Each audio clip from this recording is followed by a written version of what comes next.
మనం తీసుకోబోతున్న టాపిక్ ఏంటంటే గన్నవరంలో గుడివాడలో కొత్త ఇన్ఛార్జీలను పెట్టేందుకు జగన్మోహన్ రెడ్డి ట్రై చేస్తున్నారా అంటే అవుననే చెప్పాలి. ఎందుకంటే గత కొన్ని రోజులుగా జరుగుతున్న పరిణామాలన్నీ కూడా వైఎస్ఆర్సీపీని నిజంగానే డిఫెన్స్లో పడేస్తున్నాయి. మొన్నటి ఎన్నికల్లో మొదటి కారణం చెప్పుకోవాలంటే మొన్నటి ఎన్నికల్లో జగన్మోహన్ రెడ్డి 11 సీట్లకే పరిమితమయ్యారు. అంటే ప్రతిపక్ష హోదా కూడా జనం ఇవ్వలేదు. ఆ ప్రతిపక్ష హోదా కూడా దక్కని పరిస్థితుల్లో ఈరోజు ఆయన డిఫెన్స్లో పడుతూ ఉన్నారు.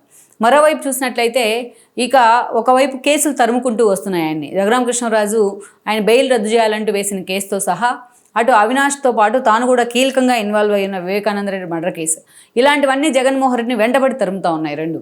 ఇంకొక అంశం ఏంటంటే ఇప్పటికే చాలామంది నేతలు మొన్నటి ఎన్నికల్లో ఓడిపోయిన అసంతృప్త నేతలు జగన్మోహన్ రెడ్డి మీద తిరుగుబాటు జెండా ఎగరేస్తూ లైక్ ఇలా రోషే మొదలుకొని చాలామంది నేతలు ఈరోజు పక్క పార్టీల వైపు చూస్తూ ఉన్నారు. మరోవైపు చూసినట్లయితే అటు షర్మిల లాంటి వాళ్ళు మొన్నటి ఎన్నికల్లో పోటీ చేసి ఓడిపోయినా తను కాంగ్రెస్ని బలోపేతం చేసే క్రమంలో ఆమె వైఎస్ఆర్సీపీ మీదే ఫోకస్ పెట్టింది. ఈరోజు రాహుల్ గాంధీ లాంటి వాళ్ళ డైరెక్షన్లో ఈరోజు కాంగ్రెస్కి చాలామంది నేతలు, మాజీ నేతలు ఎవరైతే వైఎస్ఆర్సీపీలో ఉన్నారో కాంగ్రెస్ మాజీ నేతలు, అలాంటి వాళ్ళకు గాలం వేసే ప్రయత్నం కాంగ్రెస్ వైపు నుంచి చాలా సీరియస్గా జరుగుతూ వస్తుంది.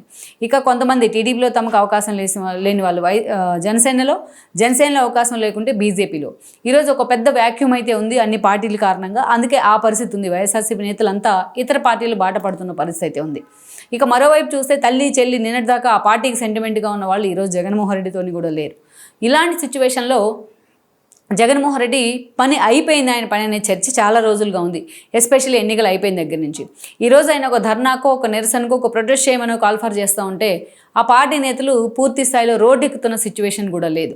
ఇక ఈరోజు విడుదల రజనీ దగ్గర నుంచి కొడాలి నాని దాకా, అటు వంశీ దగ్గర నుంచి పెద్దిరెడ్డి దాకా అందరి మీద కేసులు పడుతూ ఉన్నాయి ఏదో ఒక రూపంలో.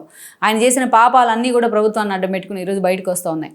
సో ఒక్క మాటలో చెప్పాలంటే ఇన్ని సమస్యలు, కేవలం ఓడిపోవడం ఒక్కటే ఒక సమస్య కాదు, ఇన్ని సమస్యలు జగన్మోహన్ రెడ్డిని వైఎస్ఆర్సీపీని ఉక్కిరి బిక్కిరి చేస్తున్నాయి.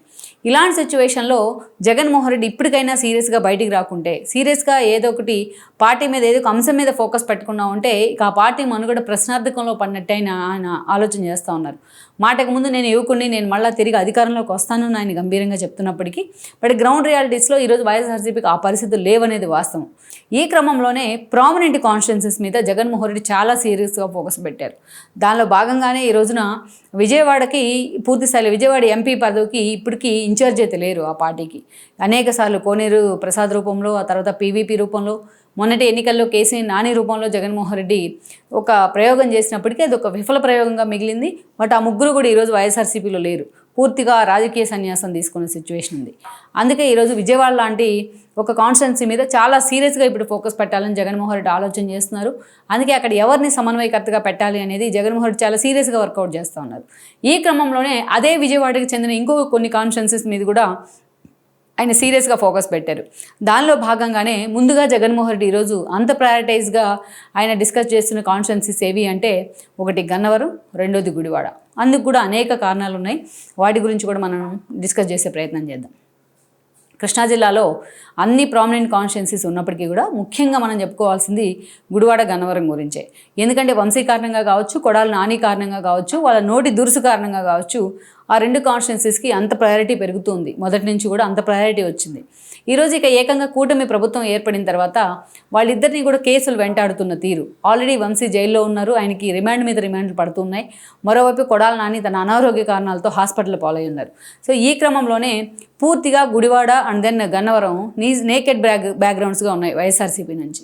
అసలు ఇప్పుడే కాదు, మొన్నటి ఎన్నికల్లో గన్నవరం నుంచి వంశీ పోటీ చేశారు వైఎస్ఆర్సీపీ తరఫున. లాస్ట్ మినిట్ వరకు కూడా అసలు వంశీని అక్కడ నిలబెట్టాలా లేదా అని కూడా జగన్మోహన్ రెడ్డి ఆలోచన చేశారు. ఒక దశలో తనకు విజయవాడ నుంచి ఎంపీ అభ్యర్థులు లేని పరిస్థితుల్లో వంశీని బలవంతంగానైనా విజయవాడ ఎంపీగా దించాలని కూడా ఆలోచన చేశారు. ఇక మొత్తానికైతే మాత్రం ఎలాగలాగా ఆ లాస్ట్ మినిట్లో మాత్రం వంశీని అక్కడ నిలబెట్టే ప్రయత్నం జరిగింది. నిజానికి మనం చూసినట్లయితే ఆయన టీడీపీలోంచి వైఎస్ఆర్సీపీలోకి వెళ్ళిన పరిస్థితుల్లో స్టార్టింగ్లో ఉన్నంత కన్సర్న్ వంశీ మీద జగన్కి ఆ తర్వాత రోజుల్లో లేదు. గడప గడపకి ఇలాంటి కార్యక్రమాల్లో ఆయన పూర్తి స్థాయిలో లైట్ తీసుకునే ప్రయత్నం చేయడం, కాన్స్టెన్సీని ఎప్పుడూ పట్టించుకోకపోవడం, అటు దుట్ట లాంటి వాళ్ళు అదేవిధంగా ఇటు యార్లగడ్డ లాంటి వాళ్ళు నిరసన వ్యక్తం చేస్తున్న వాటిని లైట్ తీసుకోవడం, ఇవన్నీ కూడా నిజంగానే జగన్ సహనానికి కూడా పరీక్ష పెట్టాయి. అందుకే వంశీకి అసలు టికెట్ ఇస్తారా ఇవ్వరా అన్న ప్రచారం కూడా జరిగినప్పటికీ బట్ కొడాలి నాని ఆబ్లిగేషన్ కాబట్టి ఆ రోజు వంశీ లాంటి వాళ్ళకు జగన్మోహన్ రెడ్డి టికెట్ ఇచ్చారు. దెన్ మొన్నటి ఎన్నికల్లో వంశీ పోటీ చేశారు. అప్పటికే వంశీ ఆ పార్టీలో ఉంటే తనకి టికెట్ రాదని గ్రహించిన యార్లగడ్డ ముందుగానే టీడీపీలోకి వెళ్ళారు. లోకేష్ పాదయాత్ర సమయంలో ఆయన టీడీపీలో చేరడం జరిగింది.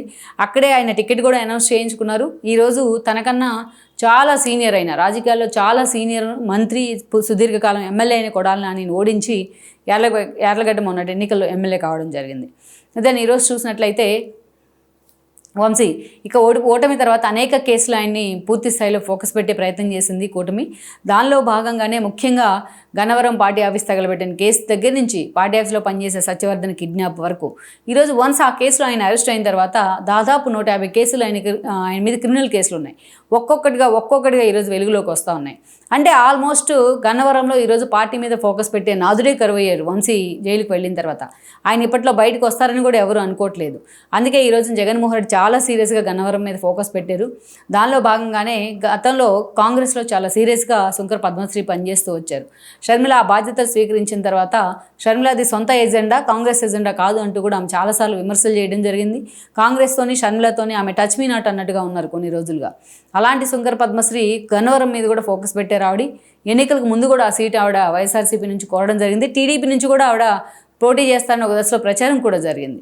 సో అలాంటి శంకర్ పద్మశ్రీ ఈరోజు వైఎస్ఆర్సీపీలోకి రావాలని ట్రై చేస్తున్నారని ఒక చర్చ అయితే, జగన్మోహన్ రెడ్డి కూడా పద్మశ్రీ విషయంలో అంతే కన్సర్న్గా ఉన్నారు అనేది ఒక చర్చ.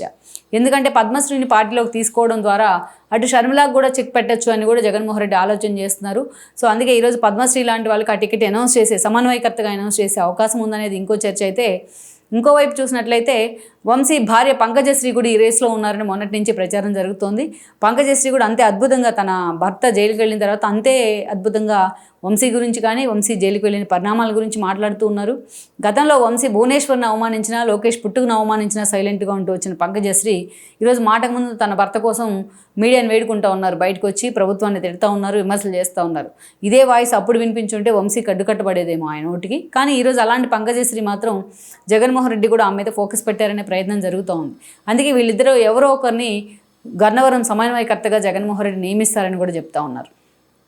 వేరేస్ మనం గుడివాడ కాన్స్టిట్యున్సీకి వచ్చిన గుడివాడలో వరుసగా నాని 4 సార్లు అక్కడి నుంచి గెలిచారు. 2 సార్లు టీడీపీ నుంచి గెలిస్తే తర్వాత వైసీపీలోకి వెళ్ళిన 14 అండ్ దెన్ 19 ఎన్నికల్లో కూడా ఆయన గెలవడం జరిగింది.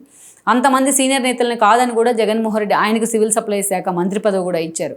కానీ 14 నుంచి వైసీపీలో ప్రతిపక్షంలో ఉన్న, 19లో వైసీపీ అధికారంలో ఉన్న కొడాలి నాని నోటికి మాత్రం అడ్డుకట్ట వేసేవాళ్ళే లేకుండా పోయారు. ఆ స్థాయిలో కొడాలి నాని గురించి మనం ఎన్నోసార్లు చెప్పుకున్నాం, పదే చెప్పుకోవడం కూడా ఇక్కడ అనవసరం.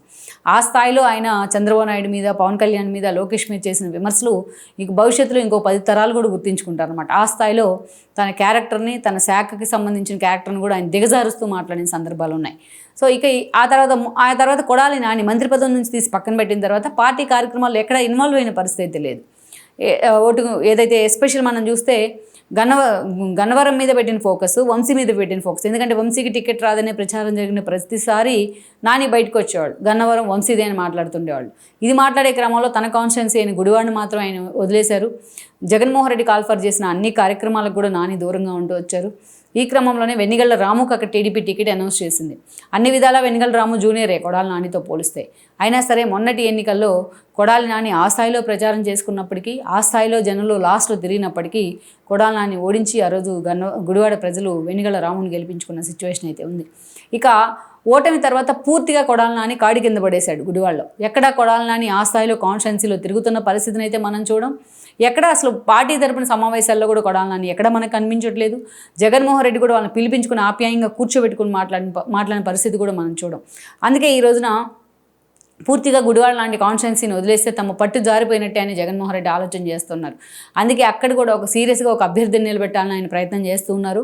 ఇప్పటికే తలసిల్ రఘురామ్ లాంటి వాళ్ళ పేర్లు అక్కడ చాలా సీరియస్గా తెర మీదకి వస్తున్నప్పటికీ, బట్ యాక్షన్ ప్లాన్ వచ్చేటప్పటికి ఇంకెవరిని తెర మీదకి తీసుకొస్తారన్న చర్చ కూడా ఉంది. ఎందుకంటే వంశీ తరహాలోనే కొడాలి నానిని కూడా ఈరోజు కేసులు చుట్టుముడుతూ ఉన్నాయి. ఆయన ప్రస్తుతం హాస్పిటల్లో ఉన్నారు కాబట్టి ఆ కేసులు కొంచెం హోల్డ్ అవుతున్న పరిస్థితి. ఈ లెక్కన కొడాలి నాని కూడా జైలుకి వెళ్ళినట్లయితే ఇప్పట్లో ఆయన బయటకు వచ్చే అవకాశం అయితే మనకు కనిపించదు. అందుకే జగన్మోహన్ రెడ్డి చాలా ప్రీ ప్లాన్డ్గా ఈ 2 కాన్స్టిట్యున్సీస్ విషయంలో చాలా సీరియస్గా ఫోకస్ పెట్టబోతున్నారని చెప్తున్నారు.